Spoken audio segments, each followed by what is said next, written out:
Hi, it's me, Fran, your favorite childless cat lady.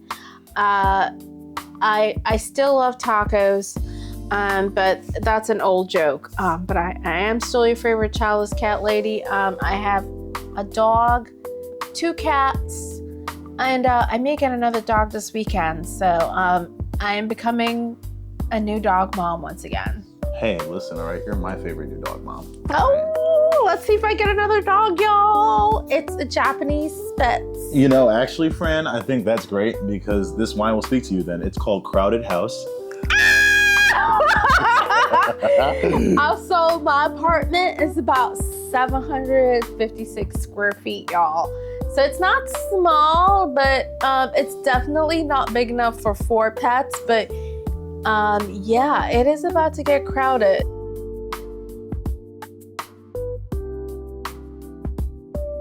So today we're drinking Crowded House. I'm pretty sure we've talked about it before. What does it read on the back of the bottle, Rams? Well, okay, so Crowded House is a New Zealand Sauvignon Blanc, all right? And I love New Zealand Sauvignon Blancs, y'all. Them New Zealand people know what they're doing with them Sauvignon Blancs. All right, it's from the Mayoral region, okay? Meow. And essentially, it has sulfates in it, and it doesn't really give a flowery description of what it is, but it's a pretty cool wine. So we're gonna try this out today, all right? In honor of our good friend, Zohran Mamdani for the win. Mamdani. Right. We also had, I know he's Pakistani, but is he also Indian or no? No, he's Indian and he's from Uganda. I thought he was also Pakistani. I thought he was Indian. He's Zohran Mamdani. Anywho, we had Indian food just to celebrate. All kind of like the same culture and region. Obviously not all the same, but you know what I mean. So we had some naan and some curry and some really good lamb. And we loved it. It was such great food. So cheers to Indian food. All right. Cheers to that food, because we don't know if he's Pakistani or Indian. So that's the way it's gonna unfold today, because we're gonna be all over the place. No, listen, like honestly, one of my favorite cuisines. So cheers to Indian food. So let's first start with the smell. With the pouring of more. Okay, I like that. That's a good idea. We love the pouring of more. Yes, we do. All right. What about redistribution in this house? We're about sharing and caring. Exactly. So first we start with the smell. Yeah, it smells good. I really like it. Knocked me out of my socks, literally. So yummy and delicious. It smells sweet. I like it. It's definitely light though. There's like the smell is not too all encompassing. It's right. It's light and it's good. Yeah, and Rami, I think you need to come back a little bit. I feel like you're taking up the entire camera. Well, honestly, I'm trying to be like Zohran Mamdani. I'm trying to just have presence on the camera. You know what I mean? Okay, well, you definitely took all of it. All right, so the smell is definitely a 5. It's mad citrusy. It smells like a good lime or lemon has been poured in there. It smells so refreshing. And for the color, actually, I give the color about a 4. It's like, it's crisp, it's clear, it's beautiful. It's getting a 5 for me. Nah, I mean, like, I don't know. It just looks like, it's kind of light. I don't know. It's, I don't know. Oh, okay, so you give it a 4. All right, and for the taste, we're on the second bottle. This is good. I do like the taste. It's super lemony. And very smooth. Yeah, it's super lemony, super citrusy, super fruity. I'd recommend eating this with some fish, or like if you're a vegetarian, I think this is probably good with like a good like falafel or something like that. I don't know, like this gives me like a Mediterranean vibe. I guess what I'm trying to get at, but it's a good wine. I would definitely eat this with some fish. Or chicken. Or some chicken, yeah. Yeah, the white stuff. Yeah. Okay, so Crowded House, New Zealand Sauvignon Blanc from the Mayoral region. We give it a high 4, and we give it a high recommend. Yeah. Cheers. That was actually a good opening. I like that. Yeah, I think it was good too. Yeah, that's a good opening. All right, good. All right, 10, 9, 8, 7, 6, 5, 4, 3, 2, and 1. So welcome back to Hold My Merlot, y'all. It's been a good week if you're not a Republican. So Zohran Mamdani won the New York mayorship election. He was running against Andrew Cuomo? Andrew Cuomo. The former governor of New York. Former governor of New York, and he's from a very established family. They're known as the Kennedys of the New York region. Listen, Mario Cuomo was one of the most influential and competent governors the state has ever had. Right, Like, and he Andrew definitely earned his spot in that pantheon of New York governors. Right, and Andrew is one of his sons. Yes. And the Cuomos, just in general, are just they're a political powerhouse, and they're just a powerful name within the New York region. Listen, like, you know how the Bushes were kind of like that political dynasty in Texas? Yep, they sure were. The Cuomos were that in New York. They still could be. It's just not Andrew's time. Or he's had his time and it's over. Yes. So, what do you have any? Well, we're not going to do a rundown on Andrew Cuomo. He is the former governor of New York. If you don't know what a governor is, just picture what the president does. It's what the leader of a state does. So the governor is essentially the president of the state that you live within. Okay, so they're in charge of pretty much everything that runs your state. They're pretty important people. New York being one of the most powerful governorships because New York generates a whole lot of money, controls a whole lot of business. It encompasses Wall Street and some of the richest suburbs probably in the world. New York City, for example, produces like anywhere from like 8 to 10% of the U.S. economy by itself, and this is a city. You know what I mean? Just the city by itself. Yes. And probably that's just all Wall Street. The world stock market basically runs around the New York Stock Exchange. Japanese companies, when they would release products, had a saying that was like, if it doesn't succeed in New York, it's not going to succeed in America. And for the most part, they were right. You know what I mean? Like, they're like, if we will buy anything. They're like, if it fails in New York, it's not going to succeed in So that's what happens. And like, So. Right. So, Zohran Mamdani beat Andrew Cuomo in the New York mayorship. He ran against Andrew Cuomo and Curtis Sliwa. Curtis Sliwa is a fascist Republican candidate who ran basically this group of, like, I forgot the exact, like the Angels or something like that. I think it's the Angels, And what they did was go around and beat up minorities and immigrants. Now, hold on. That is not what the Angels did also fight drug dealers and take like illegal drug money and donate it to charities. That is a story that I heard. So like, they did that too, but also they did beat up minorities under the Trump administration and like beat up like under the Trump administration? Yeah, like under like Curtis Sliwa, there's a video of his goons jumping like a random like Latino child because he's like 17 and Latino, and they're like, "Oh, you're an illegal immigrant." It's like, what? Like, what are you doing? And then I don't know a ton about the New York City. I think they're called the Angels. I will say this. One night when, let's say super early morning, not one night. One super early morning, I was walking to one of my internships, one of my very many internships in New York. And there was a guy behind me, and I got super scared because it was like 4:30 in the morning, around 4:30, and my internship started at like 5 o'clock in the morning. So like I kind of like walked really fast, and I like kept looking behind me and all this stuff. I get in the elevator, and like this guy gets in the elevator with me. I wasn't super scared around that once I got into the building because like, the buildings are all like monitored and stuff. But we got off on the same floor. And slowly but surely, as time passed by, I realized I was scared of Curtis Sliwa. He was in the elevator with me. He was walking behind me, and he was literally someone who would have probably fought to protect me. And it made me feel ashamed of how I acted around him, and I felt really bad this is a great story. Because I was like, oh, so you're one of those people that were like not out there like hurt people. This story's hilarious, actually. But the thing is, it was 4:30 in the morning. No, I don't blame you at all. It's just that it's randomly Curtis Sliwa. And you know what's great about it is like he's white, and I was like, I don't care. It's 4:30 in the morning. Everybody's dangerous. Okay, you're a man. Yeah, it's literally what it was. I'm like, he's a man. I'm a woman. I'm just scared. Like, right? You know what I mean? So I was just like,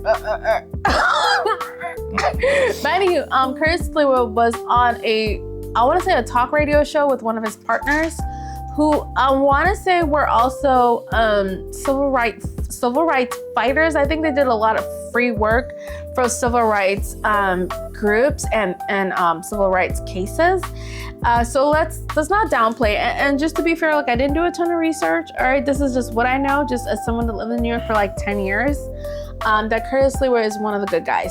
Well, listen, all right, Curtis Lewa is a very interesting character and political actor. He deserves his own episode. However, he's not the focus.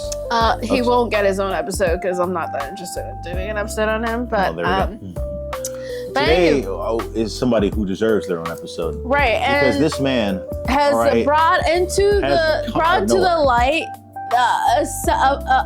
a dirty word called a democratic socialist. So as you can see today, we love New York. Yes, all right? New York did the right thing. Right. New York, once again, led America culturally and politically to a better future by electing an open socialist.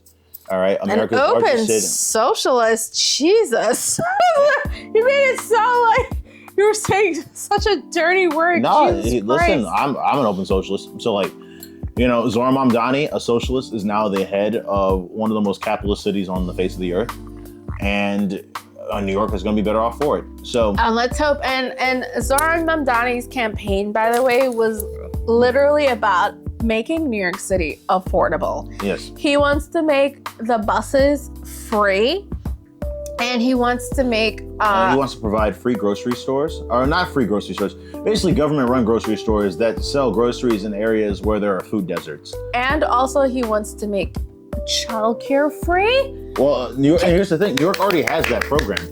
Bill de Blasio is the one who piloted the free childcare. He just wants to expand it. Listen, my brother lives in New York. He and his wife live in New York. They have 2 kids. Their nanny makes as much as like most people. I'm just saying, like a medium income in a lot of states within the United States. As she should. I don't want to put the salary out there, but it's a juicy salary. And New York City is just one of the most expensive places to live. Yes, and it is. childcare is one of the most expensive expenses on most people's budgets. And unfortunately, Americans will frequently describe paying for childcare as like having a second mortgage. That is that's like a joke. Some people are like, I literally work, or like one person is working to pay for the childcare, and the other person has to bring in like the rest of the income. So sometimes it's better to not even have someone take care of your kids and you just stay home and one person works.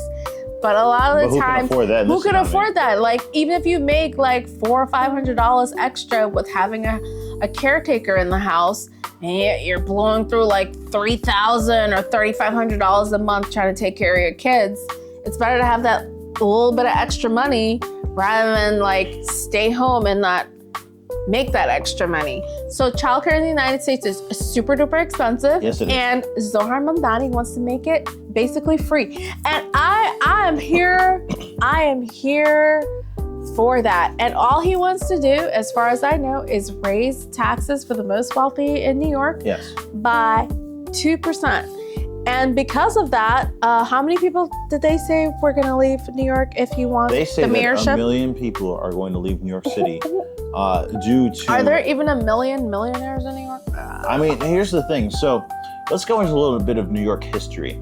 So New York City was one of the first cities created in the United States. It is literally New York, as in like there's a city in the UK called York. No, it's not based on New Amsterdam? Well, it was, all right, so it is New Amsterdam, okay? Because Manhattan is a Dutch word.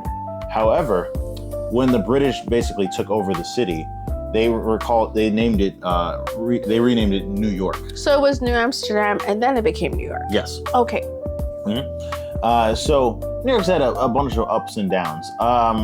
You know, it's one of America's largest cities. It was one of America's most industrialized cities at the time as well. And it was really a hotbed of just multiculturalism in the United States. Oh yeah, 100%. New York, for many years until relatively recently, the New York region was probably like one of the most important regions in the United States of America. And it still is to a degree, but however, you're seeing still is. You're still seeing the growth and the importance of other areas of the United States, like the West Coast, or like the Southwest, or the South in general. You know what I mean? Like, for a long time, New York dominated American politics in a large way. And a lot of American just culture and pop culture. Yes, but you see New York as like, the region is just, the other regions have caught up to it. Anyway, so recent New York history, because if we did a whole history on the city of New York, we couldn't do a good job. We probably need another episode for that. And that is an episode I'm willing to look into. No, same. But anyway, so recent New York history. So one of the most influential mayors of New York was Michael Bloomberg. Okay. And Bloomberg was, honestly, for a lot of reasons, very popular at the time. He was a Republican, but he was a very liberal Republican. And what were his selling points to becoming? He was mayor, right? Yes, he was. He was mayor for a while. He had 3 terms, and you're only allowed 2 terms, by the way. He did a whole thing where he bent the law to become a 3-term mayor. It was weird. But what was his selling point for being mayor? What was he selling to the people? Basically, what Michael Bloomberg sold was I'm a billionaire. I know how to run businesses, so I can run a city. That sounds really familiar. Yes, and here's the thing: at the time, that worked. However, then New York went towards actually, starting with Michael Bloomberg, I feel isn't really fair, because we have to first talk about America's mayor, Rudy Giuliani. Rudy Giuliani became mayor of New York. He was openly anti-Black. He supported a lot of evil things and kind of tried to get rid of homeless people in New York City.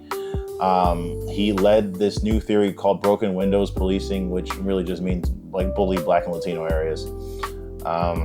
And let's also, I don't like to make things that plain also. So New York City back in the days, let's say around the 70s, early 80s. Was a rough place. Was a rough place to live.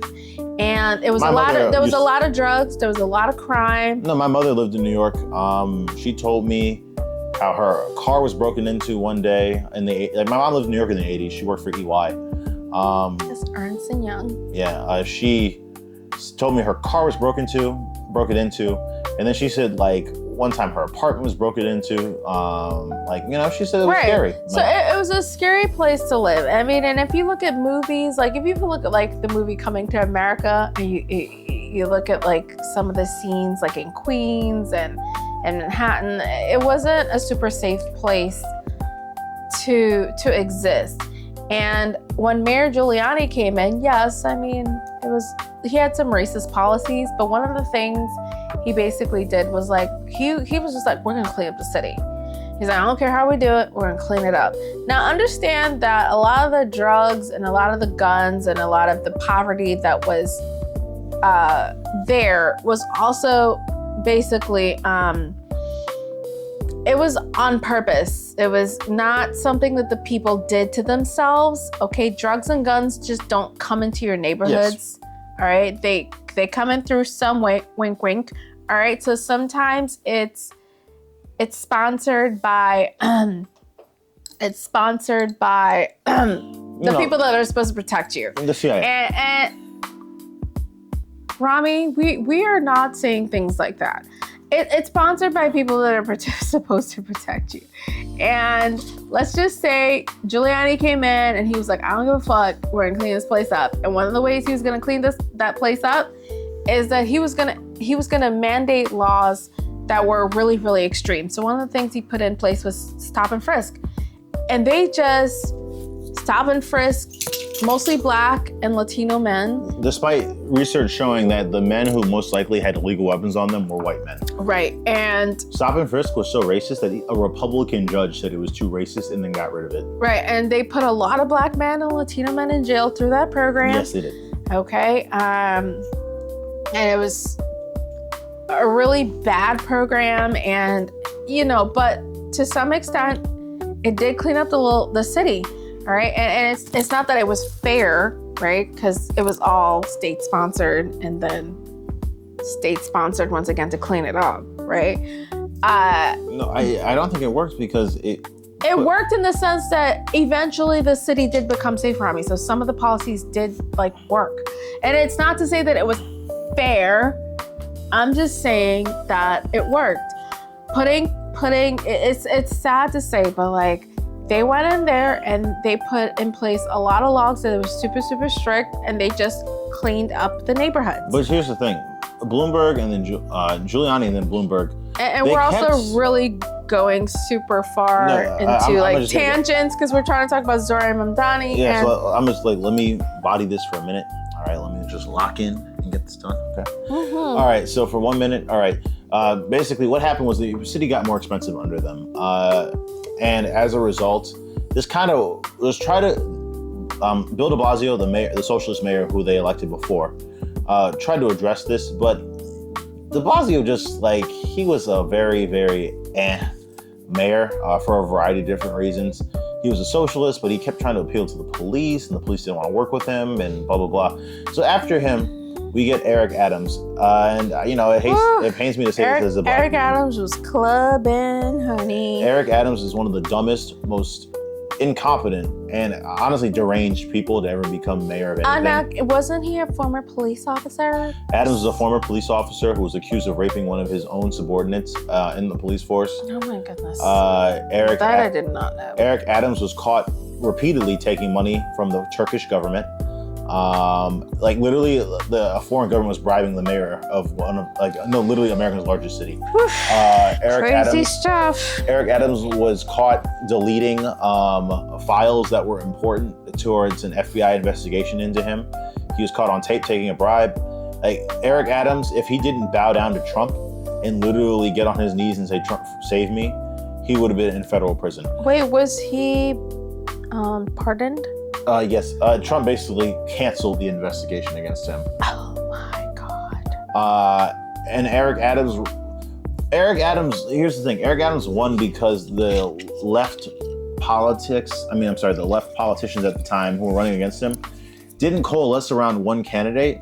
And so as a result, he was able to take advantage of a very divided primary and just eke out a win. Okay, so let's fast forward to now. Zohran Mamdani. So Zohran Mamdani, Zohran Kwame Mamdani, is from Kampala, Uganda. All right, he is part of the Indian population that is in Uganda. Now, due to the history of British colonialism, Black people and Indian people in a lot of countries live in very close proximity to each other. The white British would use the Indians as this middle class buffer. And they would basically be promoting hatred between the two communities. Like, the Black people would blame the Indian people for stuff, even though it was the white man who controlled everything. So Uganda historically committed an ethnic cleansing against its Indian population when the dictator Idi Amin took over. And I'd like to jump in there. I lived there during part of that time, and I will just say that what happened there is that the Indian population bought into the white adjacent power structure, right? Like, white supremacy invites certain groups into their sphere, and they make them feel like they have the power and they are basically like them. And the Indian population basically was like, they treated the native population very, very badly. Okay, I can tell you that is a fact. And I'm not saying all of them, no, but they basically would come in. To your point, it's a system of white supremacy, right? But they would, and racial preference, right? But like, unlike racism in America, right, where you can go work like as a Black person for a white establishment and make some money and kind of deal with the microaggressions and things like that. Within the Indian population, within Uganda around that time, the Indians they had their heads up their asses. Number one, if they didn't want to or need to, they would not hire any of the Black people. If they did hire the Black people, they treated them like absolute garbage. So by the time Idi Amin came into place, the indigenous population, the Ugandan population, the people who were there first, all right, because the Indian population came in after the white colonialists came in, right? the Black indigenous population was exhausted of racism, first of all, obviously from white people, but also from the Indian population that was there that had white adjacency that treated the Black, Native, indigenous population like trash. Okay, so understand that like, oh, you know, the genocide, you know, they try to get rid of all these people. It's like there was a reason behind it. And I'm not saying it was right. I'm just saying it came from the way the Indian population treated the Black Native population of Uganda. Well, anyway, like, no, actually, that's a very important history. And again, that does not justify ethnic cleansing. We're not saying kicking all the Indian people out was good. We're just saying that's what happened. I'm not pro ethnic cleansing. I'm not pro killing anyone. But if a population of people come into your country and treat you badly and you are the native population, I think you have the right to kick out that population because you're treating it's not your land and it's not your country. I feel like the least you could be is respectful. Do you know what I mean? No, am I being crazy? No, I hear what you're saying, but I think we're getting off topic. No, I just wanted to put that out there because I feel like you're like, oh, there's an ethnic cleansing and like, yes, it wasn't good or whatnot, but understand where Idi Amin was coming from. Is you have these colonizers coming into your country, they're bringing other populations to your country, they make those populations hate the natives. The natives are there trying to survive, trying to get by, and when the opportunity comes and you can get rid of the people that have been treating you terribly, you're gonna do it. But can we go back to Zohran? And do you know what? They didn't just kick out the Ugandans. Okay? Sorry. They didn't just kick out the Indians. They kicked out anybody that wasn't Ugandan. They kicked out, listen. Can we go back to Zohran Mamdani? We're going to Zohran Mamdani, but I want to get this point across. My dad is Trinidadian and my mom is Rwandan. My brother and I were there with my mom and my dad, and all of us got kicked out. None of us were Ugandan, so we all got kicked out of Uganda too. They said Uganda is for Ugandans. It is not for anybody else.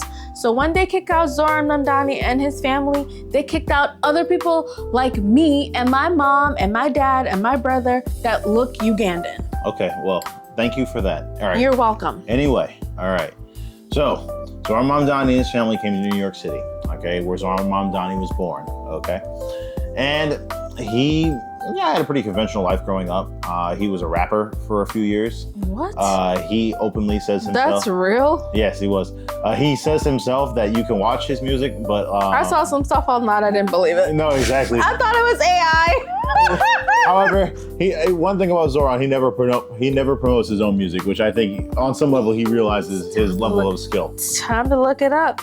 Anyway, however, he became a state assemblyman in around, I believe, 2001. And if you were somebody in New York City politics, you knew that Zohran had it, all right? I've just seen lots of stories online where people were like, I met him when he was just a state assembly person running, and they're like, no, this guy has it. Like, he has the charisma. He does. He has the retail politics sure mindset. Does. He can work a crowd. He can work a room. Like, he has it. You know what I mean? He's got that it factor. Yes, he really does. He's like Obama in 2004. And so Mamdani, one of his strengths, okay, is that first he openly calls for democratic socialist policies. And so let's break this down, all right? Democratic socialism is the idea that essentially socialism, using the government to replace capitalism with socialism, either systemically or at like once. Essentially, what it differs from with the regular Democratic Party. So the regular Democratic Party is a capitalist party. However, they support a welfare state, unions to some degree. Oh my God, that is rude. No, I mean, like the Democratic Party's relationship with unions has always been one of like yay or nay. It's not very complete. Like, for example, FDR supported unions politically, but was actually not really a big fan of them himself. Bill Clinton was notoriously bad for unions. I will say Biden and Obama were good for unions. No, Obama actually had a very mixed relationship with unions as well. What? Biden was the real union president. Oh, he definitely was a union Yes. president. I thought Obama was a union president. Not really. For a bunch of different reasons. That's weird and awful to hear. Yeah, like what you see at the time. For example, you would think Obama would be a union guy. No, like that's the thing. The Democratic Party for many years went through a very neoliberal idea that unions were like either like useful politically, but actually kind of annoying, or they just wouldn't support unions at all. And so essentially the Democratic Party supports unions to some degree. They support a strong social safety net and somewhat of a welfare state. However, they're still a pro-capitalist party at the end of the day, and you can see it by how they try to get billionaires to support them. They talk about small businesses and things like that. However, Democratic Socialists, we believe that capitalism is antithetical to the planet, to democracy, to freedom, to equity and equality between the races, genders, sexual orientations, classes, what have you. And so they believe that a socialist state is the only way to really create a society that helps all. And how does that work? How does that work? Well, that of course depends on the Democratic Socialist that you ask. But essentially, the platforms are getting rid of the police state that has taken over America with our private prison, industrial complex, basically demilitarizing the police. Definitely pro getting rid of prisons. Getting rid of billionaires, making companies owned by the workers, and what have you. So it's kind of like promoting how Starbucks used to operate, where, okay, so Starbucks and Whole Foods back in the days, if you've ever worked for those companies, and even Trader Joe's, has it so that when you get a job within their company, I'm not saying that's how it works now, you become a shareholder as a worker. So you get a decent minimum wage. I want to say back around in 2018, 2019, I was friends with a Starbucks worker who told me that she made $18 an hour, and she said like once every quarter or so, she might have like $600 to $800 in stock that she could cash out or just leave in and just let it save up and pile up, right? And essentially what she told me is like, we get a percentage of the business so that if your Starbucks store does well, right? If you have a good customer base and you keep making money, you get a portion of the sales that come into the business, which is great. And I'm pretty sure the other thing, I don't know if this is true or not, but I would imagine this is what happens too, is that if Starbucks overall as an umbrella company is doing well, they probably give you a little chip there too, right? But she told me that, hey, she's like, I make a decent wage. Like I have no complaints. I'm not rich. I don't have a ton of money. But she's like, I get a decent paycheck. You know, I work, I think she was working full time, so that's at least 40 hours a week.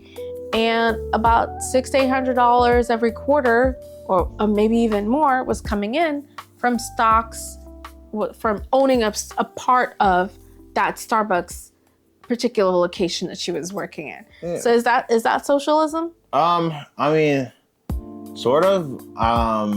However, is it real worker ownership? I think that's worker ownership. But because then you get a piece of the pie. You do get a piece of the pie, but I probably, since it's Starbucks, the shareholders at the top probably get most of the pie. And you know, what I'm trying to say is that we want to elevate the workers, all right, to the highest level. We want working cooperatives, all right, where they're in the boardroom having discussions with board members, like they do in Europe. Like, for example, this is a common practice in Germany. Anyway, Democratic Socialists, we want to essentially build an economy that works for working people and not one that works for shareholders. the problem with the current Democratic Party is that it is still beholden to this idea that like no, businesses must have everything and that shareholders must have everything, but like also the people shouldn't just starve to death. Republicans just want to starve people to death. They don't give a fuck. Democrats want healthy, good, happy workers so that they can go make wealthy people even wealthier. I feel like with the Democratic Party, they want a basic minimum wage because I feel like they're always fighting for the minimum wage to go up. Like for example, the minimum wage in Maryland, I think is $15 an hour, which is unaffordable. No one can live off that. You have to work two jobs and you're affordable. I think it depends on where you work. No, it's not. And they have done studies on this. A $15 minimum wage is unaffordable for like pretty much every American to have their own apartment. They would either have to have roommates or have two jobs or something like that. Okay, well, if you say so, but I would say if you got a steady 80 hours a week, on $15 an hour, 80 hours every 2 weeks. It's 40 hours a week. Sorry. 80 hours a week. Okay, 50, I feel like $15 an hour if you got 40 hours a week guaranteed. It's not that you'll be able to live in the nicest neighborhood, but I feel like you could afford something and you can afford somewhat of a lifestyle. Now, the problem will come in where what kind of healthcare you get. Healthcare, what kind of schools can you send your children to? What kind of, even like the little things, what kind of food you can buy? You know, like, and so I think that's the thing with Zohran Mamdani, okay? Zohran Mamdani promotes an affordability politics, but he wants people to be able to afford more. And he was able and competently to message that to the people.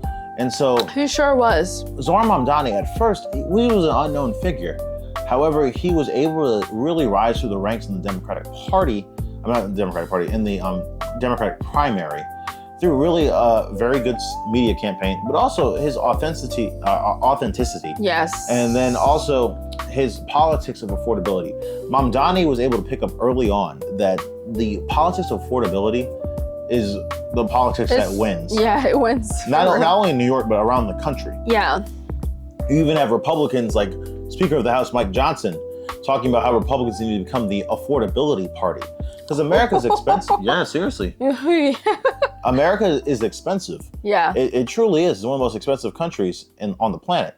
And as a result, you know, Americans, you can't work a minimum wage job and get your own apartment anywhere in the country. You cannot be able to like send your kids or save money for yourself. Like send your kids to nice schools or save money for yourself on a minimum wage job. You know what I mean? Like you're gonna have to struggle. You're gonna have to get another job. And Mamdani, like myself, believes that if you work, okay, you should have a livable wage and you should be able to afford things in this city. So let's go into how Mamdani was able to take over the Democratic primary, okay? So first he had his media campaign, but it was also his authenticity. Mamdani really was able to come across as like this like young guy, yeah, sure, but also who knew the answers. For people who said that he has pie in the sky ideas, Zohran Mamdani laid out pretty specifically how his plans would work. Yeah. For example, he wanted to raise taxes on the wealthy by 2% so that he could fund all of these programs. Now, critics say, oh, well, he has to go through the governor. Well, Mamdani already has a great relationship with Kathy Hochul. She was one of the first major Democratic Party politicians in New York State to support him. Let's hope she follows through. She will, because she wants to win and beat Elise Stefanik, or whatever the fuck her name is. Stefanik, yeah. In the gubernatorial election coming up. But also, Mamdani wrote out very long policy proposals that explained how these things would work. And a lot of his policies are already piloted before. Bill de Blasio famously froze rents. And also, for example, the bus program was piloted. He wants to make free buses in New York City. One that's already been done before across the country. I live in Washington, D.C. D.C.'s buses are free right now. After July 2025, the bus is free. You do not have to pay to ride the bus in D.C. You have to pay to ride the train, but you do not have to pay to ride the bus in D.C. So there's no more fare evasion in Washington, D.C. for the bus because you don't have to pay for it anymore. The bus is free. Get out of town. Yes, seriously. No way, I didn't know that. Mm-hmm. Wow. And his plan to make government-run grocery stores has already been piloted in Atlanta, and it was very successful. So Mamdani had his policies, but he also had his media campaign, and he was able to nimbly go through the New York Democratic primary. New York also had a few laws that were in his favor as well. For example, they had a public match. So like for every $1, I believe you got like $5 from the New York government. So like if somebody donated $5 to your campaign, the New York electoral commission or government would or New York City city government would chip in like $5. So like you get like $125 from them. That's pretty nice. Yeah, but then also. But he had, so from what I've heard too, he had a grassroots campaign. Yes, kind of like the Obama campaign. Yes, he had a very grassroots campaign. Where a lot of people literally just went door to door and just knocked on as many doors as they could and just spread the word about what he was trying to do. And he turned his campaign into a social movement. That's the thing too. There's a great article actually that came up that talks about how Zohran Mamdani was able to build a politics of social, communication and community. Like he got Gen Z, which is a lonely generation, but with these technologies like social media and stuff. He got MAGA people to come out and be like, MAGA from Mamdani. Did you see that? I didn't see that. I surely did. That's cool. There were MAGA people out there that are struggling in New York. They were like, we're from Mamdani. I saw it. And so by building this movement that got people talking, he was able to go through the Democratic primary. His major opponent was Andrew Cuomo. Andrew Cuomo was the former governor of New York. He was disgraced after being accused of sexually harassing and assaulting over 12 different women. He was accused of lying about COVID data, which has been confirmed. He lied about the number of COVID deaths, particularly in New York nursing homes. Yes, him, and let's also throw under the bus the governor of Florida, Ron DeSantis. He also had a lot of COVID deaths, especially in nursing homes. The two of them, big time. What do you call people like that? They're liars. They're liars, and also they're just responsible for a lot of deaths of people who could not help themselves. Yes. Seniors, people with disabilities during the COVID times.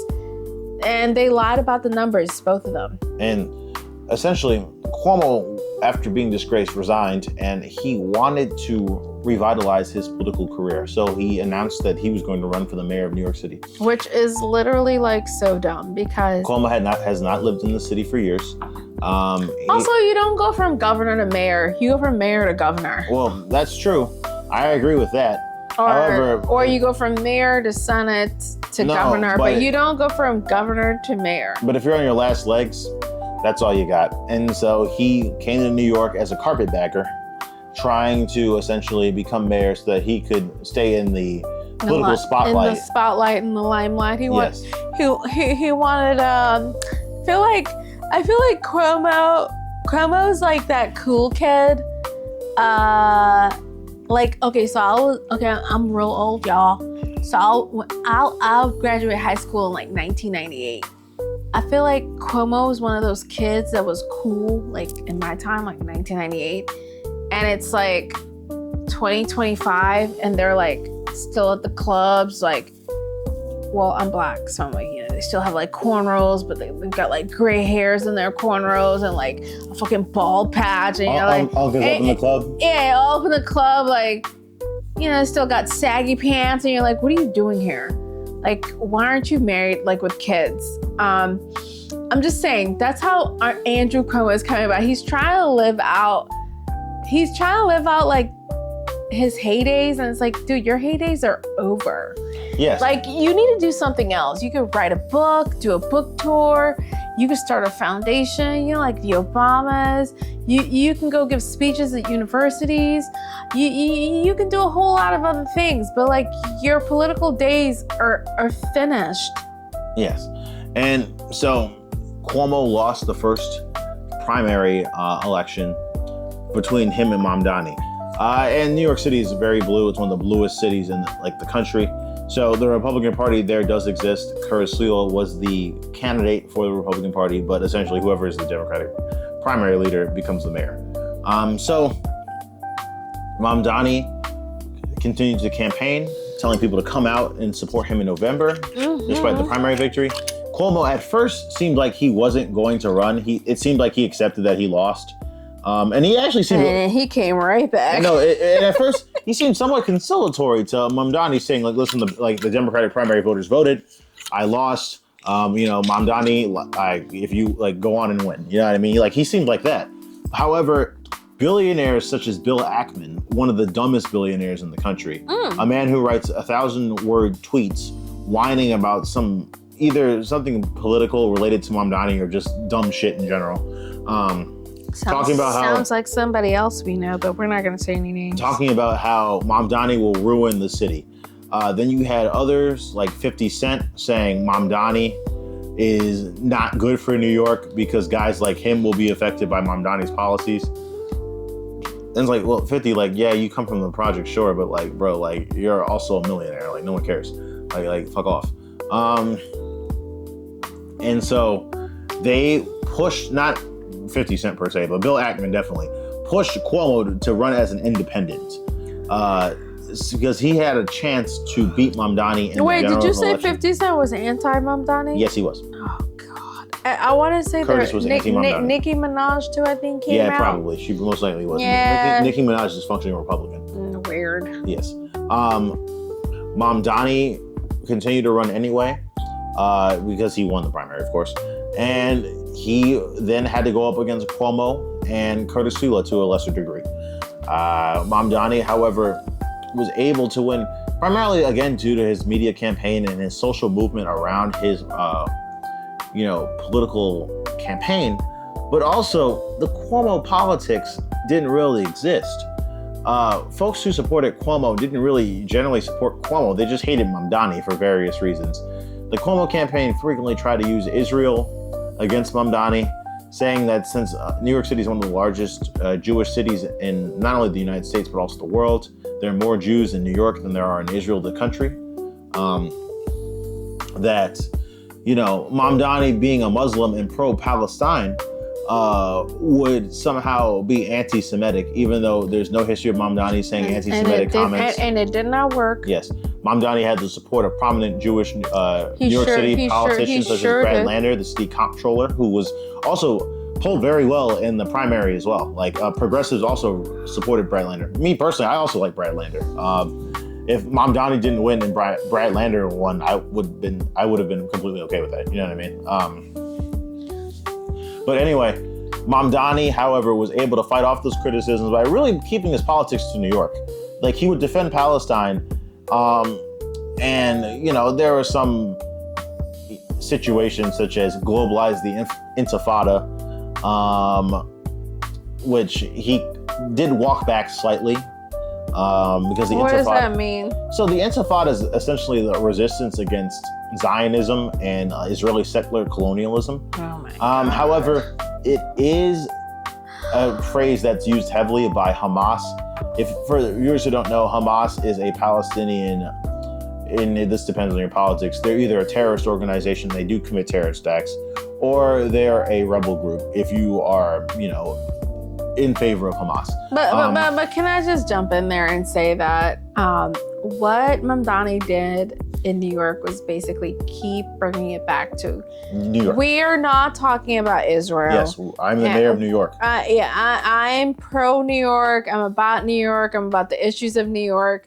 And as usual, within our politics here in the United States, there's a big, is it a PAC called, is it AIPAC? So, is it AIPAC, right? Yes, it's AIPAC. All right, so AIPAC is a basically pro-Israeli activist, political organization that promotes politicians in both parties who support Israel and everything that Israel needs. And AIPAC has become somewhat of a boogeyman, particularly in the Democratic Party recently, as the Democratic Party is shifting more and more towards pro-Palestine.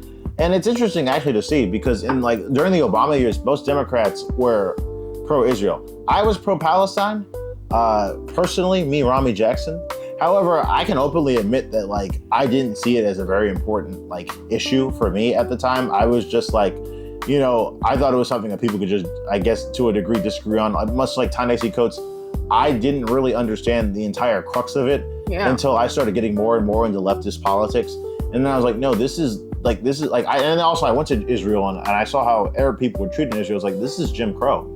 You know what I mean? Like, this is literally Israeli Jim Crow. Like, right. And I'll just say that as someone that grew up in two counties that are very have heavy Jewish populations, and worked with a lot of Jewish people in general in some of the cities I've worked in. I would say that like I'm pro the Israeli people, and I'm just not pro the Israeli government that is there currently, that doesn't seem to be listening to what the Israeli people want. Actually, I think that's not true, friend. A lot of Israelis support Benjamin Netanyahu. I don't think so. No, a lot of them do, yes. Not my personal opinion. Not as far as I follow the news. I think a lot of Israeli people want him out and want him gone, and they don't want anything to do with him, and they want him to go to jail. But we live in the United States. We live around Jewish Americans. We don't really live around Jewish people from Israel. Most of the people that I've been in, like, work with and or lived around are Jewish Americans, which I don't think are Israeli people. But the Jewish state has a lot of influence on American politics, especially through AIPAC. And basically what happened in New York is a lot of the people who were running for the mayorship kept idolizing and talking about Israel. And, you know, like, one of the questions they asked, I think one of the panels was like, where are you gonna go once you win? And a whole bunch of them were like, I'm going to Israel.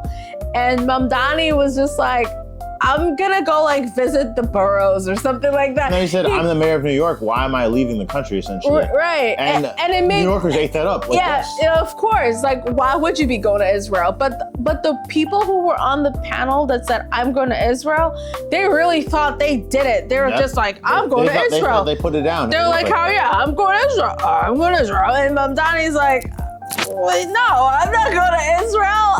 I'm gonna go to the boroughs and check out my people and see what they need. And I think that clip, that clip was one of the first clips that broke the internet. And broke the internet as in like, the clip went viral.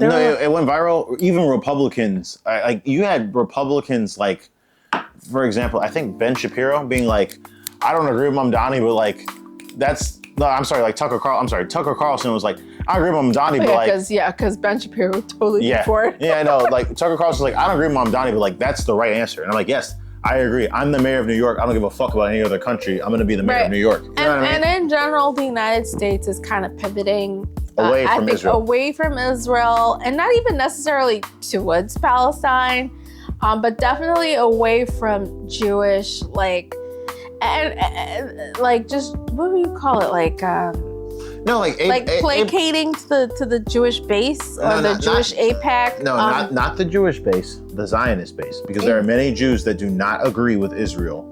Okay. 100%.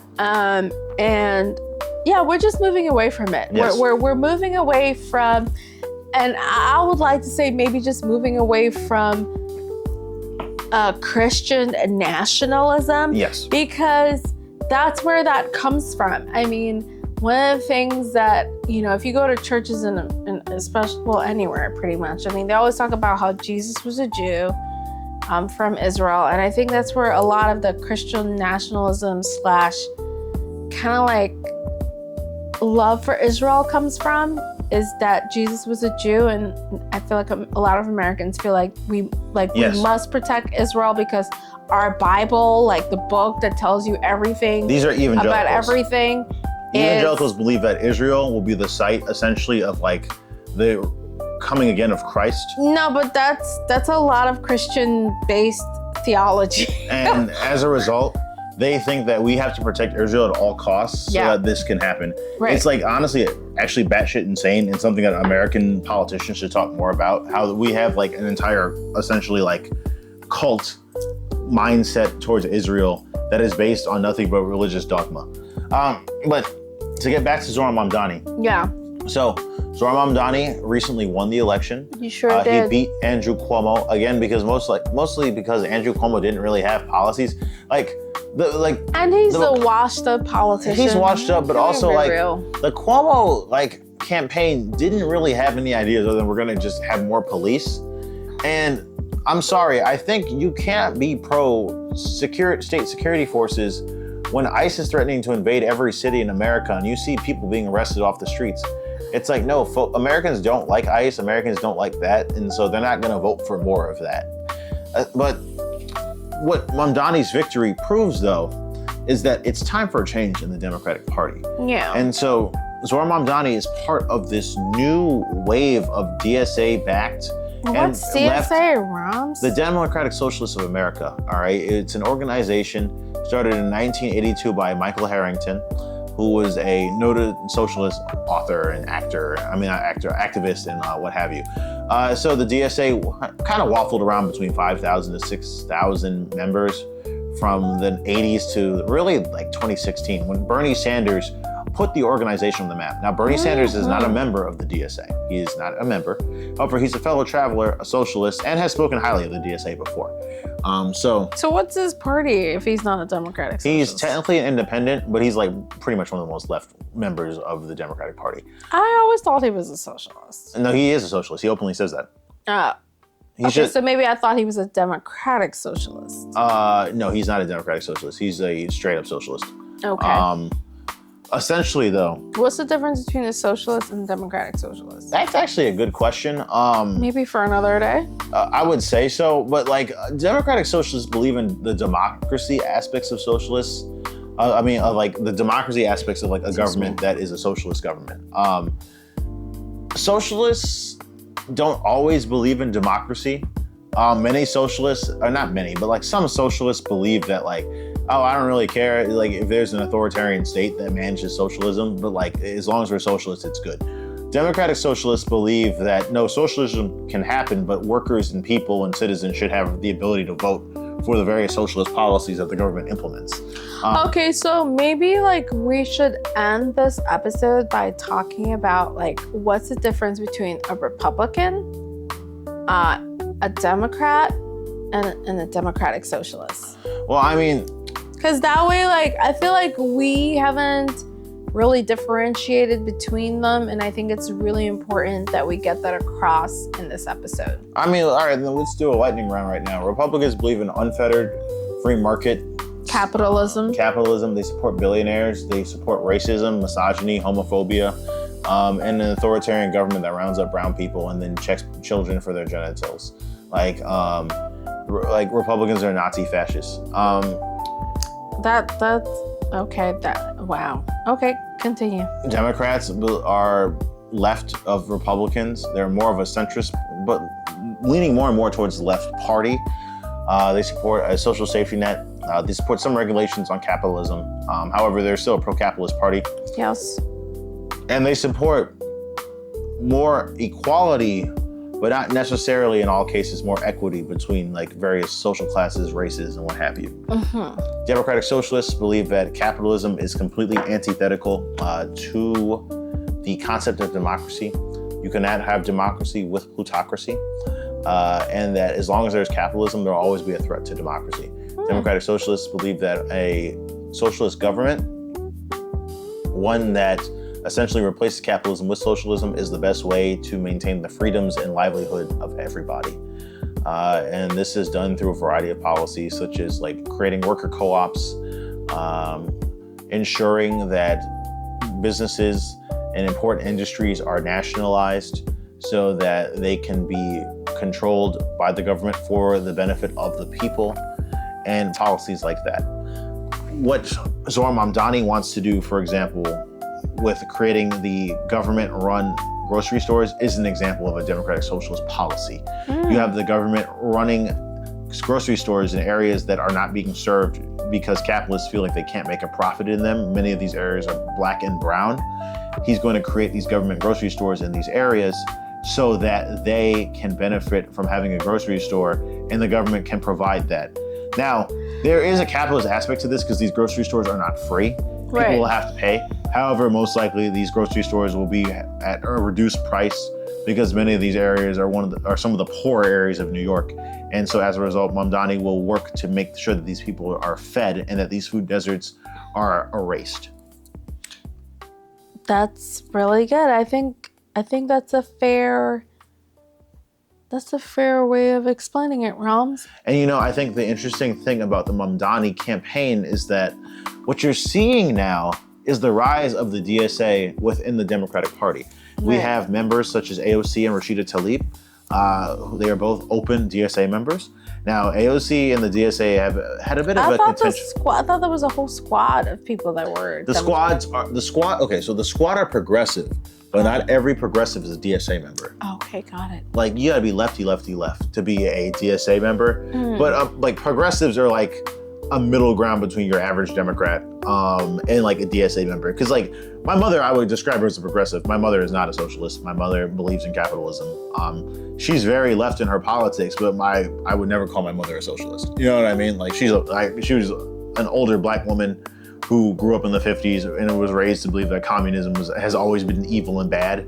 So like I think kind of like me, Rams. Yeah. So like I think she like supports like feeding people and like welfare and things 100%. Like that. 100%. Yeah, but like my mother is not a socialist. She would never describe herself as a socialist, and like that's fine. Excuse me, I would tell them like that too. Yeah. I don't want people to go hungry, homeless, or without shelter, or without like access to education and public programs to like make yourself better. But I definitely don't believe in like divvying up everything and giving it out to people. I do believe that you need to work for what you get. And here's the thing, like most Americans don't agree with democratic socialists. However, more and more Americans are starting to understand that the current capitalist system we're under does not work for working people. It definitely does not. Yes. And so while they may not be socialists per se, they're more willing to listen to people like, hey, maybe the government should own that. Yo, what if the government gave everybody health care? Hey, y'all, what if childcare was free or at a really reduced price? Free childcare, free health care, and how about maybe we should make colleges free too? Wouldn't that be cool? I mean, I feel like we should be like Europe. I'm not saying all college should be free. Like, okay, so like my cousins are from France and Belgium, and I'm pretty sure it works the same way there. University is like $500 a year or 500 euros a year for like regular public universities. But if your family's rich, they want to send you to a private university, you pay a little bit more. Yeah. But everyone has access because 500 euros. I mean, I'm not saying it's not a little bit of money, but it's like it's affordable. Everyone can pretty much go work and put themselves through school. 500 euros, like $700. That's not bad at all. That's not bad. Yeah. $700 a year here, 700, even if it's $700 a semester, it's not that unaffordable. I mean, I went to community college for the first 2 years of school before I went to NYU, and it was at the very least, it was 10 grand. Yes. 10 grand a year before books, transportation, food, and whatever. Listen, the major reason why 10 grand a year for community college. The reason most students in America drop out of school isn't related to grades. It's related to being able to pay for college. And then NYU was $11,000 a semester. And NYU is notoriously stingy with financial aid. They don't give a fuck. 2003, dude. 2001 when I got in. It was $11,000 a year. Yeah, man. Now it's like $100. That's before books and tuition. That's before books, transportation, and boarding. Yep. 11 grand. And you see, so when you take in the understanding that like life is expensive in the United States, the politics of affordability, which Zohran Mamdani has really just promoted, is not only in New York but throughout the Democratic policy, to a lot of us. The Democratic Party, it's going to speak to a lot of people. Yeah. And so I think personally, and this is just Rami talking. Lynn, listen, I'm a card carrying member of the DSA. I pay dues every month. Oh yeah, damn. Yeah, like, you know, I get all the emails. I'm a carrying member of the Democratic Party, but I do not pay dues. Maybe I should. Yeah. But I do have like a number. No, listen. And also, to be completely honest with you, I am an electoralist, socialist. And just to describe that, there are different types of socialists. Electoralist socialists believe that elections are good and that we should run candidates either in a socialist party or within the Democratic Party who promote socialism, and we should try to work and have those people win elections so that we can implement those socialist policies. Non-electoralists, they believe that we're going to have some sort of overthrow of the state or like some like popular uprising or whatever, and we'll have to just take over the government and implement socialist policies. Mm-hmm. Now, I'm not saying non-electoralists are completely wrong. That has happened in other countries. However, me, Rami Jackson, I am an electoralist socialist. I believe in elections. I believe in democracy. Me too. I believe that everyone should vote for something. I believe that a lot of non-electoralist socialists are like doing armchair warfighter stuff. But let me tell you, like, if you want to shoot it out in the streets, a lot of y'all ain't built for that. All right? I know I'm not built for that. I'm not shooting it out with no police officer or what have you. But Rami, we need to wrap this up because it's getting late. I'm getting sleepy. Yeah, sorry. So I just feel that Zohran Mamdani really opened the door for a lot of different policies. He sure did. I feel like you're going to see more Democrats, even if they're moderates, run more on the politics of affordability. Yes. Because Trump only won by saying that he's going to lower the price of eggs, for example. And he did not. No, he has not. He has consolidated power. He's almost started a war with Venezuela. He supported a illegal bombing campaign of Iran. He has essentially sold off public lands. He wants a war with Nigeria. He wants a war with Nigeria now too. So Donald Trump has over Greenland and Canada. Oh, and he's threatening to starve 1 out of 8 Americans on SNAP, so that the Democrats will be bullied. He's doing into a lot of really government. bad things. And as a result, Americans are asking, when are you going to lower the price of stuff? He gave $40 billion to his friends in Argentina to try to, I don't know, like fix their situation over their agricultural problem over our farmers. Meanwhile, American farmers are losing their farms. Mm-hmm. American farmers are getting on YouTube talking about how they can't sell their soybeans or cattle anymore, and how the tariffs have ruined their ability to maintain their business. And he's collected billions in cryptocurrency scams. Yes. And what I think you're seeing is that the Democratic Party is actually really leveled up in quite a huge way, because they're tying the politics of affordability to anti-Trump politics. And that's a winning message, all right? That is a winning message. Yeah. If you can say, we want to make your life more affordable, and Donald Trump is making your life more expensive, you're going to win. Because Trump cannot beat that. You can't beat that because honestly, even if you make a decent salary like I do, them grocery prices, they're crushing my spirit. Listen, I was talking. They're crushing. No, listen, there are I was watching a video recently, and this woman was like, I just eat out every night because it's cheaper for me to eat out than to just buy groceries for the week. And for a lot of people, that's the truth. You know what I mean? Like, grocery prices have skyrocketed. I went to the grocery store recently. Chips Ahoy are $5 a package. Like, you know what I mean? Like, this big, it's like $5. I'm like, the cheapest chocolate cookie in America is $5?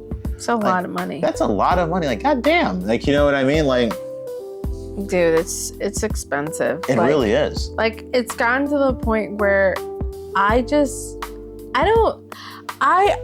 to live, like, I used to buy cheese and crackers and like meat has gotten more expensive. No, especially Rami, beef in when this you country. used to come over when we first used to podcast, what did I have? I had food. You had a spread. I had a platter. You had those Greek like wraps with like the rice in them.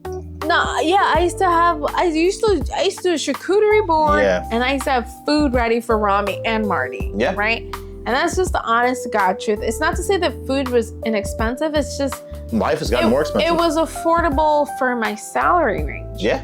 And it's just not anymore. I cannot afford to, honestly, I can't afford to feed my friends. No, it's real.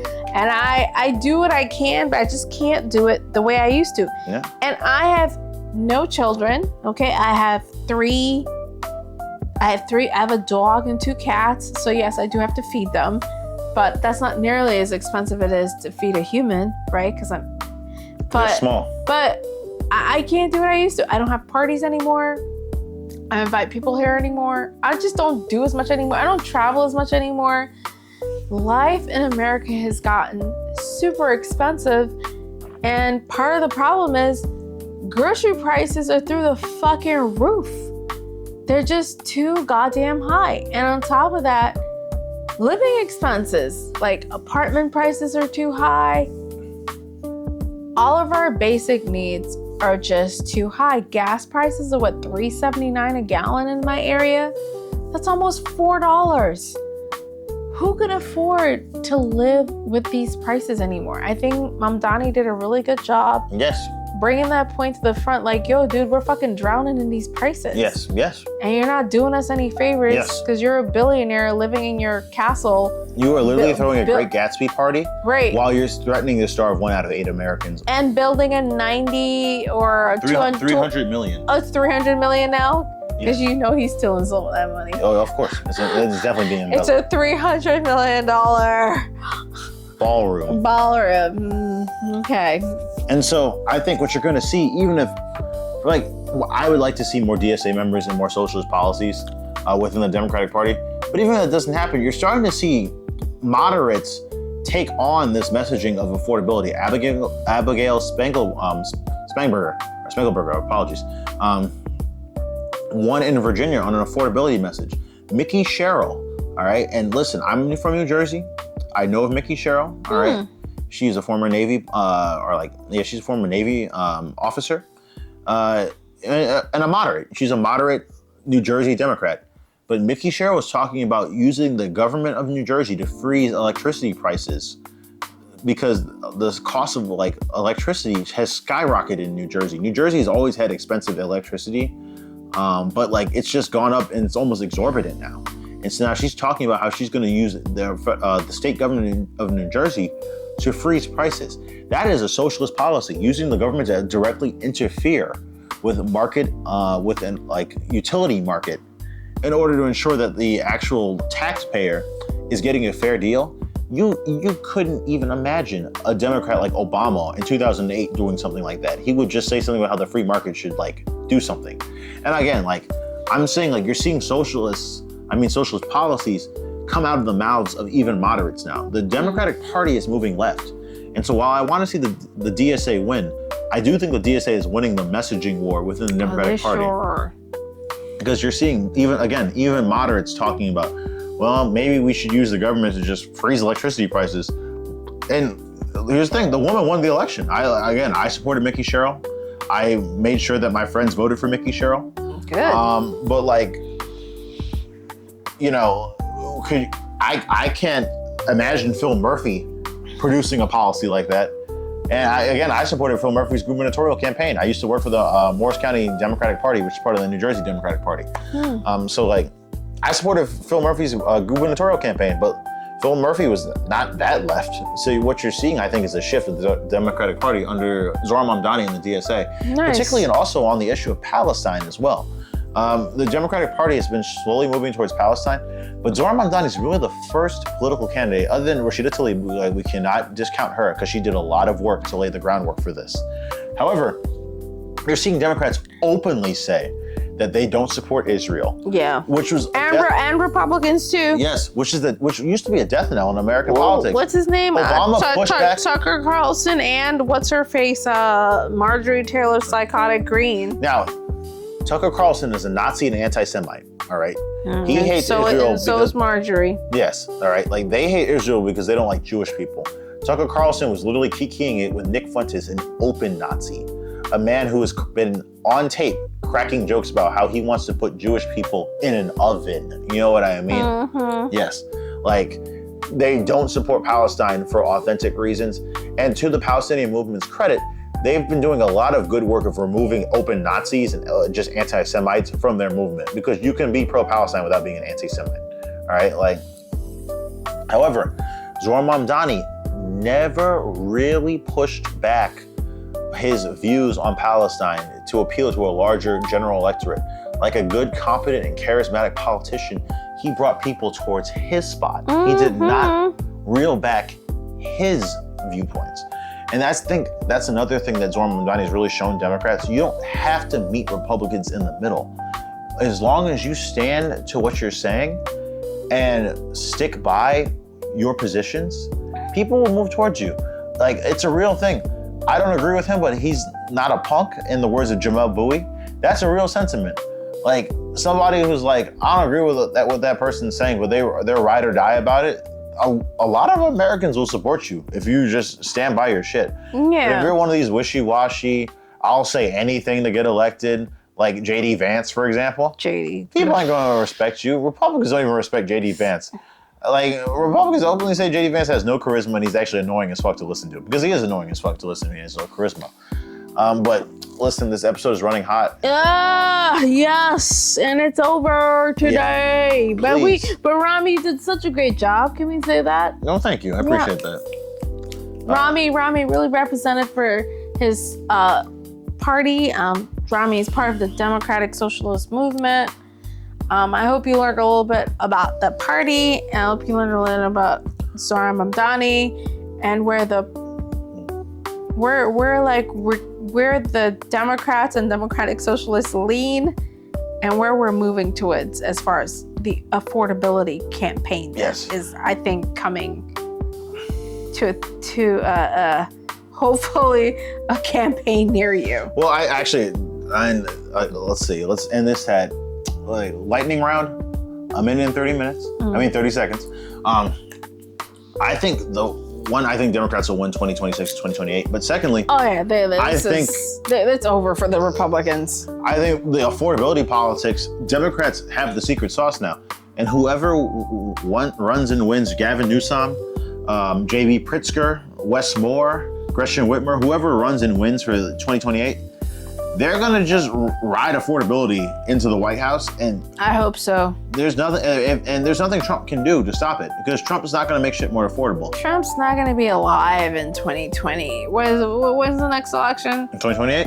I'm not trying to be rude or anything, but he's losing steam. If you're watching, he barely pays attention to anything. No, he's sleeping, and he's like, his face is drooping. He's old. He's almost 80 years old. I'm not saying he's not gonna be alive per se. Maybe he won't be cognizant that he's alive.